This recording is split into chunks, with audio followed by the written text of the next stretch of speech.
ಶ್ರೀ ಗುರುಭ್ಯೋ ನಮಃ. ಹರಿ ಓಂ. ಭಾಗವತ ಸುಸಂಮೋದ ಶ್ರೋತೃಗಳಿಗೆ ಸುಸ್ವಾಗತ. ಹಿಂದೆ ನಾವು ಎರಡನೆಯ ಎಪಿಸೋಡ್ನಲ್ಲಿ ಸುಮಾರು 271 ಪ್ರಶ್ನೆಗಳವರೆಗೆ ಚಿಂತನೆಯನ್ನು ನಡೆಸಿದ್ವಿ. ಇದೀಗ 3ನೇ ಎಪಿಸೋಡ್ 272ನೇ ಪ್ರಶ್ನೆ, ಇದನ್ನು ಪ್ರಾರಂಭ ಮಾಡೋಣ. ಪತಿವ್ರತ ಧರ್ಮವನ್ನು ವಿವರಿಸಿರಿ ಅಂತ ಒಂದು ಪ್ರಶ್ನೆ ಇದೆ. ವಿವಾಹಿತ ಸ್ತ್ರೀಗೆ ಪತಿಯೇ ದೇವರು. ಹರೌರಸ್ಮಿನ್ ಸ್ಥಿತ ಇತಿ ಅನ್ನುವ ಮಾತಿನಂತೆ ತನ್ನ ಪತಿಯಲ್ಲಿ ಭಗವಂತ ಇದ್ದಾನೆ. ಹರಿರಸ್ಮಿನ್ ಸ್ಥಿತ ಇತಿ ಸ್ತ್ರೀಣಾಂ ಭರ್ತರಿ ಭಾವನಾ ಶಿಷ್ಯಾಣಾಂಚ ಗುರೌ ನಿತ್ಯಂ ಹರಿಭಾವ ಇತಿ ರಿತಃ. ತಂತ್ರಮಾಲಾ ಮಾತಿದು.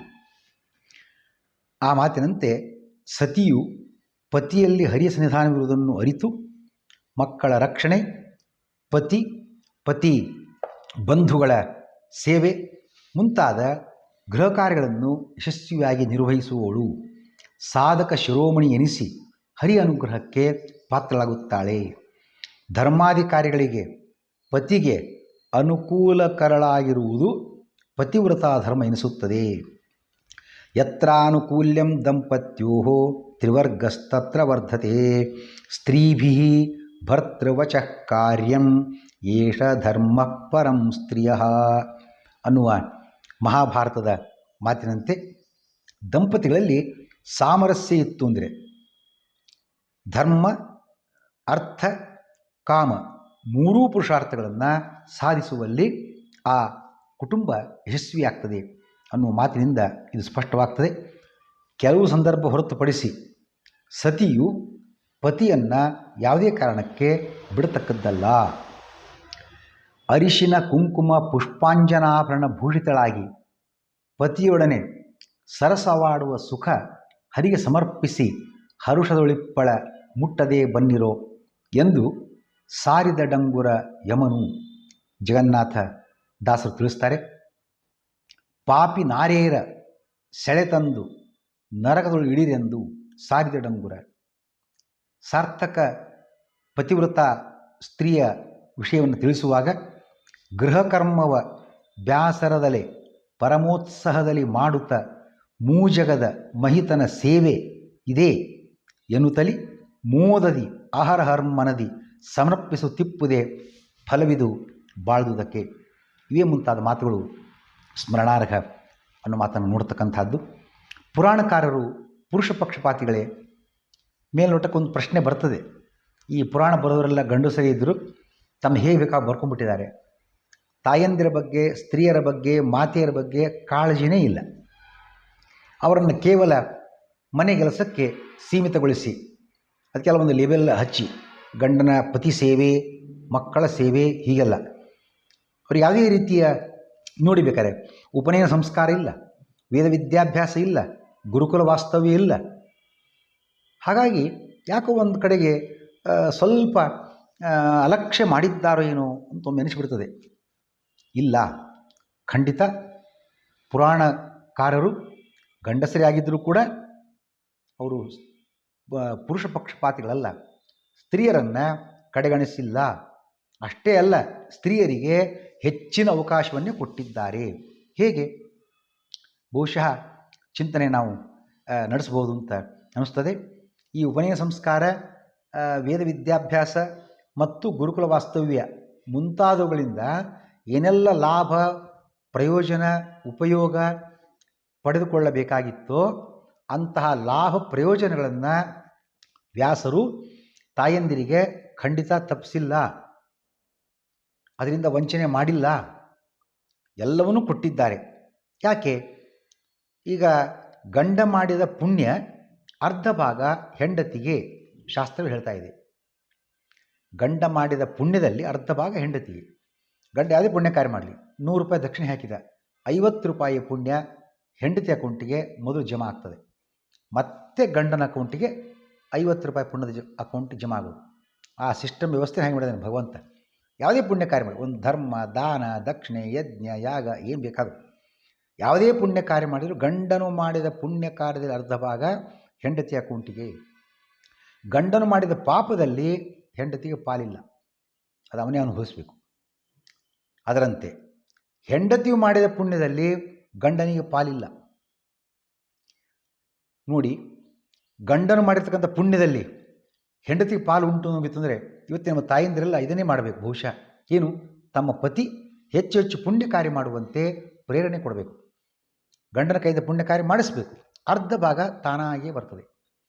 ಇವತ್ತು ಕೆಲಸ ಮಾಡದೇನೆ ಪಗಾರ ಅಂದರೆ ಸಂಬಳ ಮತ್ತು ಪೆನ್ಷನ್ ಅಕೌಂಟಿಗೆ ಜಮಾ ಆಗ್ತಾ ಹೋಗಿತ್ತಂದರೆ ಯಾರು ಬೇಡ ಅಂತಾರೆ? ವ್ಯಾಸರು ಮಾಡಿದ್ದು ಅದನ್ನೇ. ಏನೂ ಶ್ರಮ ಮಾಡಬೇಡ್ರಿ ನೀವು. ವಿದ್ಯಾಪೀಠ ವಾಸ್ತವ್ಯ, ವೇದಾಧ್ಯಯನ ಶ್ರಮ ಪಡ್ಲಿಕ್ಕೆ ಹೋಗ್ಬೇಡ್ರಿ. ಅವರೆಲ್ಲ ಅಷ್ಟು ಶ್ರಮಪಟ್ಟು ಒದ್ದಾಡಿ ಏನು ಗಳಿಸ್ತಾರೆ ಪುಣ್ಯ, ವಿಥೌಟ್ ಪರಿಶ್ರಮ ನಿಮ್ಮ ಅಕೌಂಟಿಗೆ ಜಮಾ ಆಗಿಬಿಡ್ತದೆ. ಹಾಗಾಗಿ ಸುಲಭ ಮಾರ್ಗವನ್ನು ಕೊಟ್ಟಿದ್ದಾರೆ ವ್ಯಾಸರು. ತಾಯಂದಿರೆ ಸಿಗಬೇಕಾಗಿರ್ತಕ್ಕಂಥ, ದಕ್ಕಬೇಕಾಗಿರ್ತಕ್ಕಂಥ ಸವಲತ್ತುಗಳನ್ನು ಕಸಿದುಕೊಂಡಿಲ್ಲ. ಈಗ ಹೇಳಿ, ಗಂಡನ ಮಾಡಿದ ಪುಣ್ಯದಲ್ಲಿ ಅರ್ಧ ಭಾಗ ಹೆಂಡತಿ ಅಕೌಂಟ್ ಜಮಾ ಆಗ್ತದೆ. ಇನ್ನು ಹೆಂಡತಿಯ personal account, personal pocket money ಅಂತ ಇರ್ತದೆ ಕೆಲವು, ಅದನ್ನು ಅವಳು ದಾನ ಕೊಟ್ಟರೆ, ದಕ್ಷಿಣೆ ಕೊಟ್ಟರೆ, ಮತ್ತಿನ ಪುಣ್ಯ ಕಾರ್ಯ, ಧರ್ಮ ಕಾರ್ಯ ಮಾಡಿದರೆ ಆ ಪುಣ್ಯ ಪೂರ್ಣಕ್ಕೆ ಪೂರ್ಣ 100% ಹೆಂಡತಿ ಅಕೌಂಟಿಗೆ ಜಮಾ ಆಗ್ತೀವಿ ವಿನಃ ಗಂಡನಿಗೆ ಒಂದು ಪೈಸೆಯೂ ಹೋಗೋದಿಲ್ಲ. ಅವಾಗ ಎಷ್ಟಾಯಿತು? ಗಂಡನ ಮಾಡಿದ ಪುಣ್ಯದಲ್ಲಿ ಅರ್ಧ ಭಾಗ ಹೆಂಡತಿಗೆ, ಹೆಂಡತಿಯು ತನ್ನ ಸ್ವಂತ ಪಾಕೆಟ್ ಮನಿಯಿಂದ ಗಳಿಸಿದ ಪುಣ್ಯ ಅವಳ ಅಕೌಂಟಿಗೆ. ಸೊ ಇದು ಗಂಡನ ಪುಣ್ಯಕ್ಕಿಂತ ಹೆಂಡತಿಯ ಪುಣ್ಯದ ತೂಕವೇ ಹೆಚ್ಚಾಗ್ತದೆ. ಹಾಗಾಗಿ ವ್ಯಾಸರು ತಾಯಂದಿರಿಗೆ ಅನ್ಯಾಯ ಮಾಡಿದ್ದಾರೆ ಅಂತ ಖಂಡಿತ ಚಿಂತನೆ ಮಾಡಲಿಕ್ಕೆ ಅವಕಾಶ ಇಲ್ಲವೇ ಇಲ್ಲ. ಹಾಗಾಗಿ ಶ್ರಮ ಪಡದೆ ಫಲವನ್ನು ಕೊಟ್ಟಿರ್ತಕ್ಕಂಥ ವ್ಯಾಸರು ಪ್ರಶಂಸನೀಯರಾಗಿದ್ದಾರೆ. ಸತಿಯು ಪತಿಗೆ ಹೆಚ್ಚು ಹೆಚ್ಚು ಧರ್ಮ ಕಾರ್ಯ, ಪುಣ್ಯ ಕಾರ್ಯ ಮಾಡುವಂತೆ ಒತ್ತಾಯಿಸಿ ಅದರ ಅರ್ಥ ಪುಣ್ಯವನ್ನು ಆ ತಾಯಿ ಪಡೆಯಬಹುದಾಗಿದೆ. ತಾನು ಸ್ವತಃ ನಡೆಸಿದ ಹರಿಸೇವೆಯಂತಹ ಪುಣ್ಯದ ಫಲವನ್ನು ತಾನೊಬ್ಬಳೇ ಪಡೆಯುವುದು. ಮೇಲಂತೆ ನಡೆದಾಗ ಪತಿಗಿಂತ ಸತಿಯ ಪುಣ್ಯವೇ ಹೆಚ್ಚು ತೂಕದ್ದಾಗಿರುವುದು ಗಮನಾರ್ಹ. ಸತಿಗೆ ಧನ, ಕನಕ, ವಸ್ತ್ರ, ಆಭರಣ ಇತ್ಯಾದಿಗಳನ್ನು ಪತಿ ಕೊಡುವಷ್ಟು ಬೇರಾರೂ ನೀಡುವುದಿಲ್ಲ. ಅಮಿತಂ ದದಾತಿ ಅನ್ನುವ ಮಹಾಭಾರತದ ಮಾತು. ಹಾಗಾಗಿ ಪತಿಯನ್ನು ರಕ್ಷಿಸಿಕೊಳ್ಳಬೇಕಾದ, ಗೌರವಿಸಬೇಕಾದ ಕರ್ತವ್ಯ ಆ ಸತಿಯದ್ದಾಗಿದೆ. ಪತಿ ಇದ್ದಲ್ಲಿಯೇ ಸತಿ ಇರುವುದು ಧರ್ಮ ಎಂಬ ಧರ್ಮದ ನಡೆಯನ್ನು ನುಡಿದು ರಾಮನೊಂದಿಗೆ ಕಾಡಿ ನಡೆಗೆ ನಡೆದ ಸೀತಾಮಾತೆಯ ನಡೆಯು ಸ್ಮರಣಾರ್ಹವಾಗಿದೆ. ಕಾಡಿಗೆ ಹೊರಡುವಾಗ ಸೀತೆಗೆ ಹೇಳ್ತಾನೆ ರಾಮಚಂದ್ರ, ನೀನೇನು ಕಾಡಿಗೆ ಬರೋ ಅವಶ್ಯಕತೆ ಇಲ್ಲ, ಕೈಕೇಯಿ ಮಾತಿನಂತೆ ರಾಮಚಂದ್ರ ಕಾಡಿಗೆ ಹೋಗಬೇಕು ಅಂತ ಅವಳ ಅಪೇಕ್ಷೆ. ನಾನು ಹೋಗ್ತೇನೆ, ನೀನು ಯಾಕೆ ಬರ್ತೀಯ? ರಾಜಕುಮಾರಿ, ನಿಂಗೆ ಕಾಡು ಪರಿಚಯವೂ ಇಲ್ಲ, ಆ ಕಷ್ಟ ನಿನಗೆ ಬೇಡ, ಅರಮನೆ ಸುಖವಾಗಿರು. ಬಹುಶಃ ಇವತ್ತಿನವ್ರು ಯಾರಾದರೂ ಆಗಿದ್ದರೆ ಹ್ಞೂ ಅಂತಿದ್ರು ಏನೋ. ನಮಗೇನು ಕಾಡ್ತೀರಿ ಗ್ರಹಚಾರ, ಸುಮ್ಮನೆ ಕಾಡಿಗೆ ಬರಲಿಕ್ಕೆ? ನಿಮ್ಮ ಹಣೆ ಬಾರ, ನೀವು ಹೋಗಿ, ನಾವು ಮನೇಲಿ ಆರಾಮಾಗಿರ್ತೀವಿ. Phone, fan, fridge, T V, android mobile ಎಲ್ಲ ಅನುಕೂಲ ಇದೆ, ನಾವು ಆರಾಮಾಗಿ ಇಲ್ಲೇ ಇರ್ತೀವಿ, ನಿಮ್ಮಷ್ಟಕ್ಕೆ ನೀವು ಹೋಗ್ಕೊಂಬರ್ರಿ ಅಂತ ಹೇಳ್ತಿದ್ರು ಏನೋ. ಸೀತೆ ಅವತ್ತಿನ ಕಾಲದವಳು, ಮಹಾಪತಿವ್ರತೆ. ಅವಳು ಹೇಳ್ತಾಳಂತೆ ರಾಮನಿಗೆ, ಪ್ರಭು, ಪತಿವ್ರತಾ ಧರ್ಮದ ಪಾಠವನ್ನು ನಾನು ನಿಮಗೆ ಹೇಳ್ಕೊಡ್ಬೇಕಾ? ಸತಿ ಇರಬೇಕಾದ ಜಾಗ ಯಾವುದು? ಪತಿಯಲ್ಲಿದ್ದಾನೆ, ಅಲ್ಲಿ ಇರಬೇಕಲ್ವ. ಈಗ ಪತಿ ತಾವು ಕಾಡಿನಲ್ಲಿ, ಸತಿಯಾದ ನಾನು ನಾಡಿನಲ್ಲಿ, ಅರಮನೆಯಲ್ಲಿ, ಇದು ನ್ಯಾಯನ, ಧರ್ಮನ ಅಂತ ಹೇಳಿ ಆ ರಾಮನ ಬಾಯನ್ನು ಮುಚ್ಚಿಸಿ, ಬಾಯಿ ಕಟ್ಟಿಸಿ ತಾನೂ ಕೂಡ ಕಾಡಿಗೆ ನಡೆಯುವ ಪ್ರಯತ್ನ ಮಾಡಿದ್ದಾಳೆ. ಕಾಡಿಗೆ ಹೋದಳು. ಇದು ಪತಿವ್ರತಾ ಧರ್ಮದ ಲಕ್ಷಣ. ಮೋಕ್ಷವನ್ನು ದೊರಕಿಸದ ಈ ಧರ್ಮ, ಅರ್ಥ, ಕಾಮ, ಈ ತ್ರಿವರ್ಗ ಸಾಧನೆಯ ಬೋಧನೆಯ ಉದ್ದೇಶ ಆದರೂ ಏನು? ಯಾಕೆ ಬೇಕಿದಲ್ಲ? ಮೋಕ್ಷೋಪಯೋಗಿ ಮಾತನ್ನು ಹೇಳ್ಬೋದಲ್ಲ. ನಿಜ, ಮೋಕ್ಷಕ್ಕೆ ನೇರ ಹಾಗೂ ಪ್ರಮುಖ ಕಾರಣ ಜ್ಞಾನ ಭಕ್ತಿಗಳು, ನೋ ಡೌಟ್.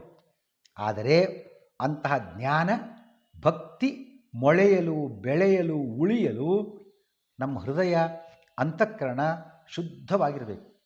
ಹೇಗೆ ಹೊಲದಲ್ಲಿ ಸ್ವಚ್ಛಗೊಳಿಸಿದ ಜಾಗದಲ್ಲಿಯೇ ಬಿತ್ತನೆ ನಡೀತದೆ. ಸ್ವಚ್ಛಗೊಳಿಸದೇ ಇದ್ದರೆ ಕಸದಲ್ಲಿ ಬಿತ್ತನೆ ಮಾಡಲಿಕ್ಕಾಗುವುದಿಲ್ಲ, ಮಾಡಿದರೆ ವ್ಯರ್ಥ. ಹಾಗೆ ನಮ್ಮ ಅಂತಃಕರಣ ಶುದ್ಧವಾಗದೇ ಇದ್ದರೆ ಎಂತಹ ಉಪದೇಶವೂ ಕೂಡ ಯಾವ ಪರಿಣಾಮವನ್ನು ಬೀರುವುದಿಲ್ಲ. ಆಚಾರಹೀನಂ ನ ಪುನಂತಿ ವೇದಾಃ. ಸದಾಚರಣೆ ಇಲ್ಲದೇ ಇದ್ದರೆ ಯಾವ ವ್ಯಕ್ತಿಯೂ ಶುದ್ಧನಾಗಲಾರ.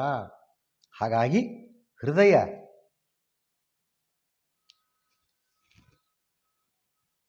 ಹರೇ ಶ್ರೀನಿವಾಸ.